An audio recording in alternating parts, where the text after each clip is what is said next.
especially to organize.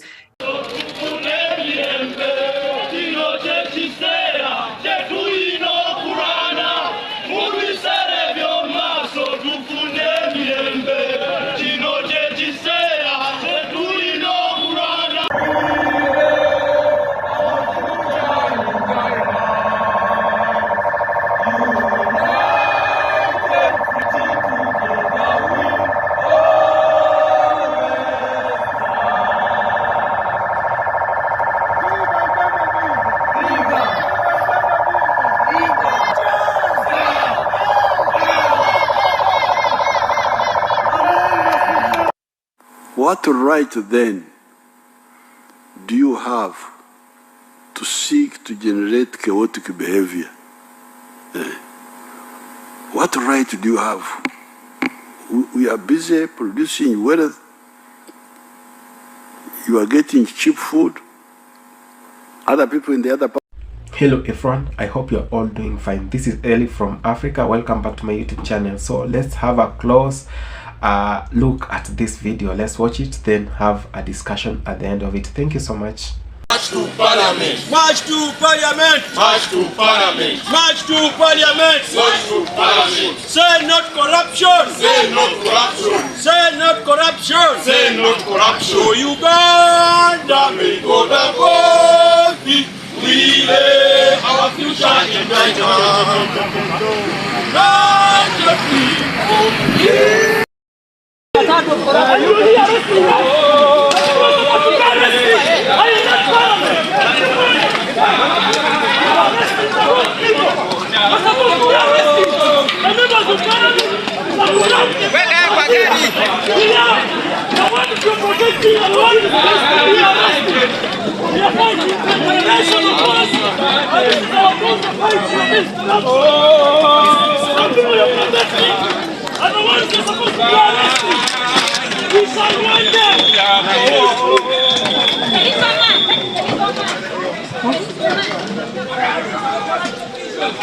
Arrest the corrupt officials in Parliament, in all government institutions. Arrest all of them. We are tired of corruption. Stop the corruption. We are peaceful. We are not fighting. We are just fighting corruption. Officer, stop the corruption. You are supposed to arrest. Corrupt officials. Who are stealing your money? You're protecting the corrupt officials. We are tired of them. Arrest the corrupt people. We are tired of corruption. Arrest the corrupt people. We are tired. We are peaceful. We are not fighting anyone. We are fighting corruption. Your name. Corruption. Your name. Your name. Your name. Corruption. Your name. Corruption. Tell us your name. Officers. Your name. Your name. Your name. Your name. You are getting bad. I know his point. He's the youth president. You have to go. Why are you coming? Why are you coming?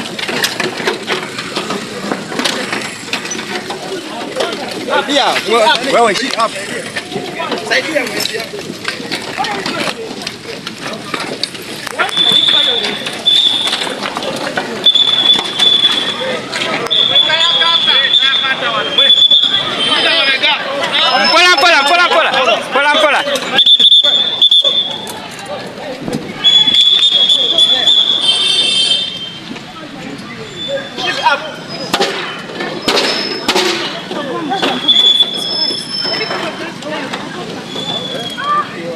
Pola.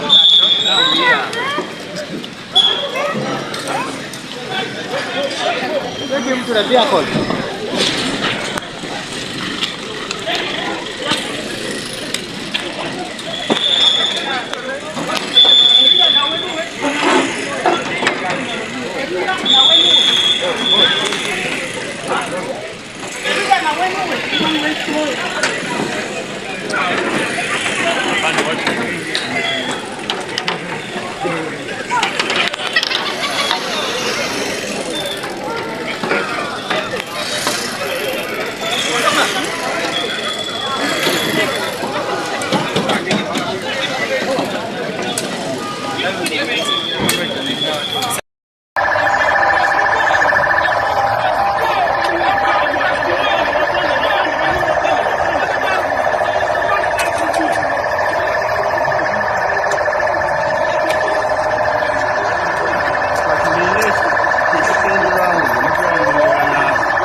People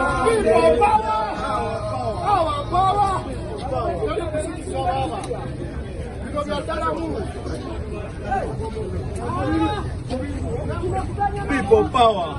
Power, power. People power. Our power. We shall be free. Young people do not do it. We are fighting for freedom. Nothing else.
This is our future that we are fighting for.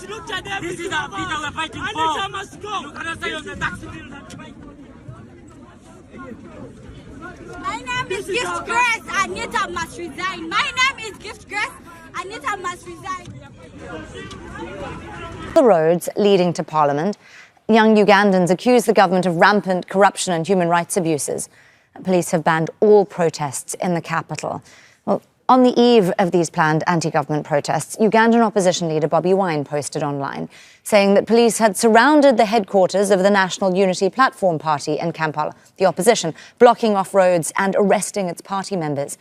He says the government fears the will of the people, and once their fear of the government fades, quote, they will lose their power over us. Well, Uganda's president, Yoweri Museveni, warned in a televised address on Saturday that protests will not be tolerated. Parts of the world are starving, they are crying for hunger, and you here, you want to disturb us. You are playing with the fire. Well, let's bring in Andrew Mwenda. He's the managing director of The Independent, a news magazine based out of Uganda. He joins us now from Kampala. Andrew, when you hear that rhetoric from Museveni, warning protesters they're playing with fire, I know there's been no permits issued for these protests. How concerned are you about the government response today, especially given the deployment we've already seen on the streets? I actually think that is more of the same. It is what I would have expected of President Museveni. I think that given the current protests in Kenya, he's very careful that if he allows such a protest to take place, it may lead to a wrong place. So it is better to prevent it from ever happening than to allow it to happen and have to bear the consequences.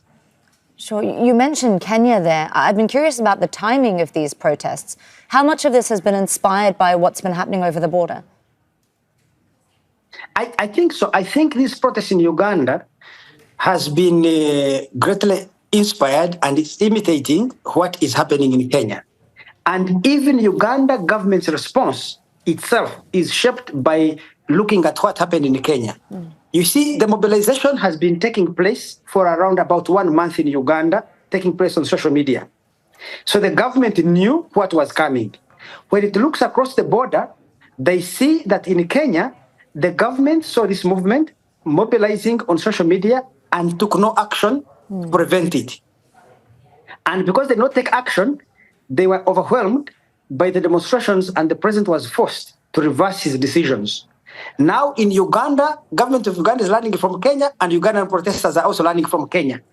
So they were mobilizing on social media, only that the government here, especially the president, has effective personal control of the core elements of the state, especially the armed forces. So he has deployed on every nook and cranny of the city to ensure that people don't march towards parliament. And also Ugandans know him, that when he has said don't play with fire, he means it. So very few would dare. It's interesting the choices that the government has made in terms of their deployment, though. The police, I understand, have barricaded opposition headquarters, but Bobi Wine has also been very clear this protest movement is not being organised by the opposition, that it's a grassroots youth movement, as we saw in Kenya too. Can you explain where this came from? I think it is government deployed at the NUP headquarters. It knows that NUP is not involved in this mobilization, but I'm sure they don't want to take chances because if you put yourself in the position of government, you would expect that NUP would want to take advantage of the situation. So the best way is to ensure that you don't take any chances, you don't allow any risks whatsoever. Remember, this is basically a military government that came to power through a protracted armed struggle. Governments like that, you see them in China, in Vietnam, in Rwanda, in Nicaragua. They have particular characteristics. They tend to fuse politics with security. They are very security sensitive, and therefore they do not give space for their opponents to organize and challenge them. It's of gravity. You can easily topple a government through an insurrection in the city. Well, speaking of toppling a government, I mean, this is primarily supposed to be about corruption. I was looking at some of the numbers. It's $2.7 billion lost to corruption every year. I see that House Speaker has been sanctioned for corruption by the UK and the United States. Obviously, corruption is deeply entrenched in Uganda, despite government promises to fight it. We've been saying this is a youth movement. What does the youth want done differently? Well, I think that the capacity of the government of Uganda to deliver public goods and services effectively and efficiently has been greatly compromised by gross corruption and incompetence. And people in Uganda, especially in Kampala, are frustrated. The roads are full of potholes, the drainages are blocked. Even the contracts where people are constructing roads have ground to a halt. So the city is in a mess. When Ugandan youth get angry about the incapacity of government to deliver goods and services, public goods and services, you can understand where they're coming from. The other thing is that I think the government of Uganda is armed to the teeth to always counter these protests. I personally think that if I was an advisor to government, the best way of government to do is to try to improve its own performance in order to reduce the anger of the youth. But instead, I see government arming itself to the teeth to fight. The money they're spending on the army and the police to contain riots can actually be spent on improving the quality of life in Kampala. So I get the sense that they're shooting themselves in the foot. Well, we'll certainly see what happens on the streets of Kampala today. Andrew Mwenda there, the managing director of The Independent, a news magazine based out of Kampala. Thank you for joining us, Andrew. You're welcome. Make sure to subscribe to our channel to get the latest news from Al Jazeera.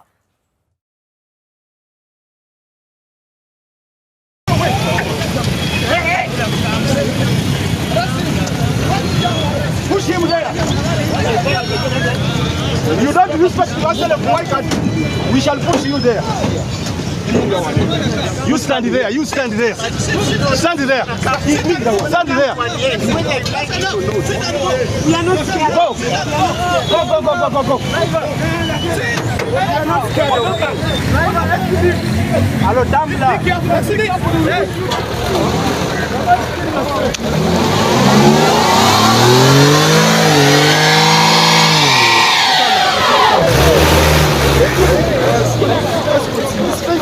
Police,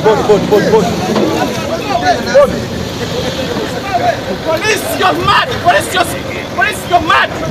What your driver is doing is wrong! You're mad! You're mad! How can you block me from accessing my office?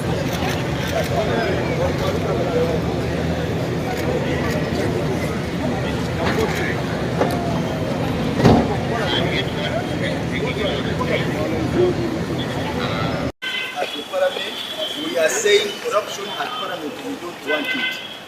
Corruption at Parliament, it is at high speed. Yes, I'm here standing at the Parliament. Corruption is now at high peak. Everyone is corrupt in the offices, RDCs, CAO, district, each and everything. Everything is corrupt. I'm here demonstrating at the Parliament so that Ugandans, this is our voice to come out. This is our voice. What are your demands? What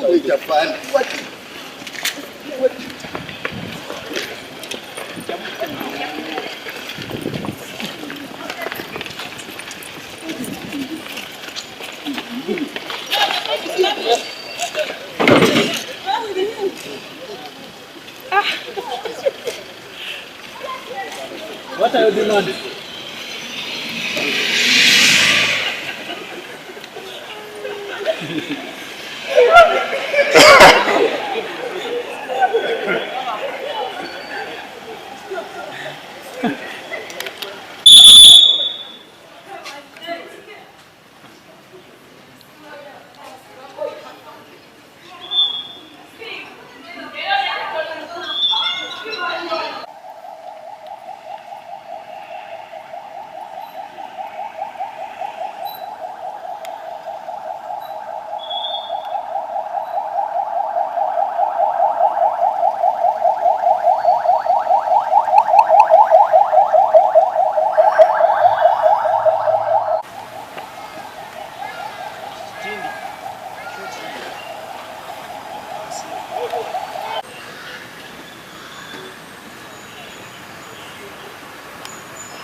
Nze ndiyo kuvumirira nese kuvumirira yena enkola ya President Museveni olwokuba bw'abantu asazeewo agula olutalo ku nguze eyandibadde nti ye yatandikirawo kuyimiriza IGG Betkaming obuta implementinga enkola y'okulaba nti wabeerawo lifestyle audit ku bantu bonna ababeera mu offices za government nga naffe bamemba ba parliament mututwalira kale wano fenga ba opposition wetusazeewo twetabe ku bano abafubuka aba generations neba millennials abasazeewo okubeera nti balwanira sente y'omuwi w'omusolo nga beeyiwa mu nguudo muno. Ate ekyo kiri kimu ku ddembe lyabwe eryabaweebwa ssemateeka, ery'eddembe lyabwe lyabwe bange. Bali batuufu kubeera nti beekubira enduulu mu streets. Naye olabye President Museveni kyakoze, olabye obukulembeze kye bukoze, butidde buyiye gundi poliisi abawanvu n'abampi mulimu ne ate si poliisi majje kati ke gajjudde wano munda n'ebweru wa parliament. Temulabye ne gundi wano we muli kunjogera we mumpise ndi bweru wa parliament ndi na mu luguudo wakati n'okweraliikirira nti oba emmotoka eyinza kujja wano netuleetera gundi neleeta omutawaana. Ebyo byonna biraga nti obukulembeze obuli mu buyinza bwa NRM tebumaliridde, si bwetegefu kulwanyisa enguzi. Era mu kuwulira nti President Museveni asazeewo kulwanyisa enguzi nti abafubuka bajenga buli lwasande ekololo, ebyo byonna bya bulimba olw'okuba akimanyi bulungi tebasobola ekololo balwanyisa batya egundi enguzi. Yandikoze gundi Ruto kye yakoze, yandibayize eri mu gundi enakasero, yandibayise gundi Entebbe bagende mu bungi, naye atya ndi bwe bayikaawo n'okumunjako bayinza nakumunjako naye wana emyaka tugenda kulugula emyaka 40 ngo waliyo kyosuubira mu bwana mukulu nti kata atandize enjiri empya n'enkuba empya ate nga tumumanyire dda kuviira ddala mabega nti emyaka gino gyonna tabaadde teyewaddeeyo kubeera nti aluwanyisa gundi enguze n'abali b'enguze. Oli mu palamenti gye beemulugunyako nti eri enguzi oli nampala oludda oluvuganya gavumenti nammwe mwe muli. Wegamba ekyo kyogambye kituufu lw'okuba kati palamenti naye tosobola kugireka bweru mu